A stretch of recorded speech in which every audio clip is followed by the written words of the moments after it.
News చూస్తున్నాం. పల్నాడు జిల్లా నర్సరావుపేటలో tension వాతావరణం నెలకొంది.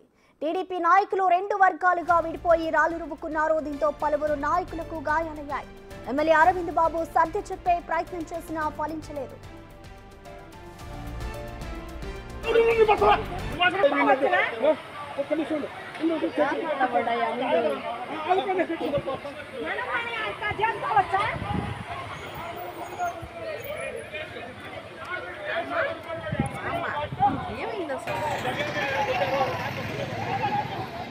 నర్సరావుపేట టీడీపీలో అసమ్మతి పోరు బయటపడింది. నిన్న ఓ స్కూల్లో పుస్తకాల పంపిణీ కార్యక్రమంలో విభేదాలు బయటపడ్డాయి. ఇదే ప్రోగ్రాంలో టీడీపీ నాయకులపై కొందరు అసమ్మతి సభ్యులు దాడి చేశారు. ఇందులో రొంపిచెర్లకు చెందిన పలువురు నాయకులు గాయాలయ్యాయి.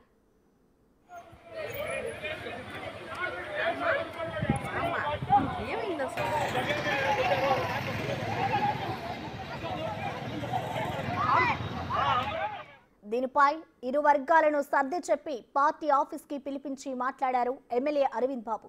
ఆ సమయంలో పార్టీ కార్యాలయంలో మరోసారి ఇరు వర్గాలు వాదనకు దిగాయి. ఎస్ఎస్ఎన్ కాలేజీ వద్ద మరోసారి ఇరు వర్గాలు రాళ్లతో దాడి చేసుకున్నారు. ఈ దాడిలో కొందరికి గాయాలయ్యాయి. రేషన్ డీలర్ వ్యవహారంపై గొడవ జరిగిందని కొందరు టీడీపీ శ్రేణులు చర్చించుకుంటున్నారు.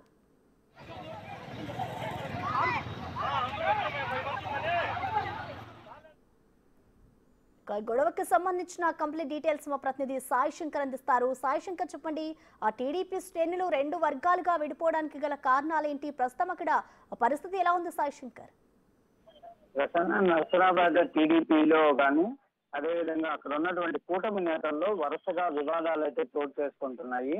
ప్రధానంగా కూడా టీడీపీకి సంబంధించినటువంటి శ్రేణుల్లోనే తీవ్ర అసంతృప్తులు ఒక వర్గం అయితే వ్యక్తం చేస్తున్నటువంటి పరిస్థితి ఉంది. ఈ రేషన్ డీలర్లకు సంబంధించినటువంటి అంశం కానీ, నర్సరాబాద్ లో ఉన్నటువంటి ప్రభుత్వానికి సంబంధించినటువంటి పోస్టులకు సంబంధించినటువంటి అంశంలో మార్కెట్ యార్డుకు సంబంధించి కానీ లేకపోతే మిగిలినటువంటి పోస్టులు ఏవైతే ఉన్నాయో వీటికి సంబంధించి ఒక వర్గానికి ఇవ్వటంతో మరో వర్గం అయితే గతంలో కూడా అసంతృప్తిని వ్యక్తం చేస్తున్నటువంటి సిచ్యువేషన్ ఉంది. ప్రస్తుతం కూడా ఈ నర్సరాబాద్లో పుస్తకాల పంపిణీ కార్యక్రమంలో ఎమ్మెల్యే పాల్గొంటున్నటువంటి నేపథ్యంలో టీడీపీకి సంబంధించినటువంటి నేతలు మరోసారి తమ తీవ్రమైనటువంటి అసంతృప్తిని వ్యక్తం చేసి ఒక వర్గం పైన మరో వర్గం అయితే దాడి చేసినటువంటి పరిస్థితి కనిపిస్తుంది.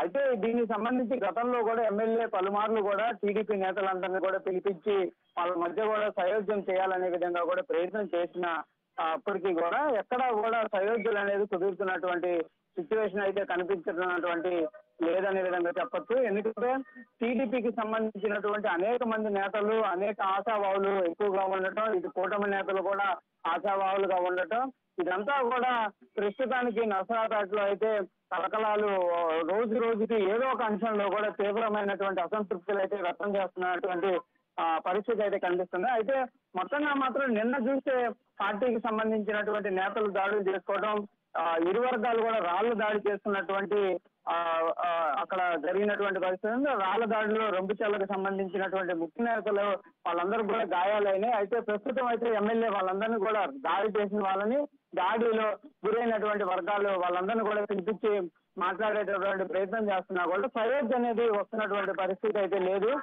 అంటే ఒక వర్గానికి న్యాయమే జరుగుతుంది తప్ప మరో వర్గానికి న్యాయం జరగట్లేదు అనే విధంగా కూడా వాళ్ళైతే ఎమ్మెల్యే ముందు కూడా అసంతృప్తిని వ్యక్తం చేస్తున్నారు. ఈ అంశంలో గతంలో కూడా నర్సరాబాద్ లో జరుగుతున్నటువంటి అంశాలన్నింటినీ కూడా టీడీపీకి సంబంధించి అధిష్టానం దృష్టికి కూడా వెళ్ళినాయి. ఎందుకంటే అక్కడ ఎమ్మెల్యేగా గెలిచినటువంటి చంద్రబాబు అరవింద్ బాబు గెలిచినటువంటి అనంతరం కూడా అనేక సందర్భాల్లో కూడా ఈ అసంతృప్తి జ్వాలలు అయితే జరుగుతున్నటువంటి పరిస్థితులు ఉన్నాయి. కాబట్టి వీటన్నిటి కూడా సయోధ్య చేయాలనే విధంగా కూడా టీడీపీకి సంబంధించి ముఖ్య నేతలు అనేక సార్లు ప్రయత్నం కూడా చేశారు. కానీ కూడా వరుసగా అయితే వివాదాలు అయితే జరుగుతూనే ఉన్నాయి. నిన్న రాళ్ల దాడి జరగడం, వాళ్ళలో వాళ్ళే కొట్టుకోవడం, ఇదంతా కూడా కొంత గందరగోళం అయితే జరుగుతున్నటువంటి పరిస్థితులు అయితే క్లియర్ గా ఉన్నటువంటి ఉంది. కాబట్టి దీనిపైన కంపల్సరీగా అధిష్టానం దృష్టి పెట్టాలనే విధంగా కూడా నేతలు కోరుకున్నటువంటి పరిస్థితి అయితే కనిపిస్తుంది. కానీ ప్రస్తుతానికి మరి ఎమ్మెల్యే అయితే మాట్లాడేటటువంటి ప్రయత్నం చేస్తున్నారు. వారి మధ్య సయోధ్యకు వస్తుందా, మరోసారి ఇలాంటి అసంతృప్తులు బయటకు వచ్చేటటువంటి పరిస్థితి ఉంటుందా, ఎలాంటి సిచ్యువేషన్ ఉంటుందా అనేది కూడా చూడాల్సినటువంటి అంశాలు అయితే కనిపిస్తున్నాయి. Prasanna, thank you Sai Shankar.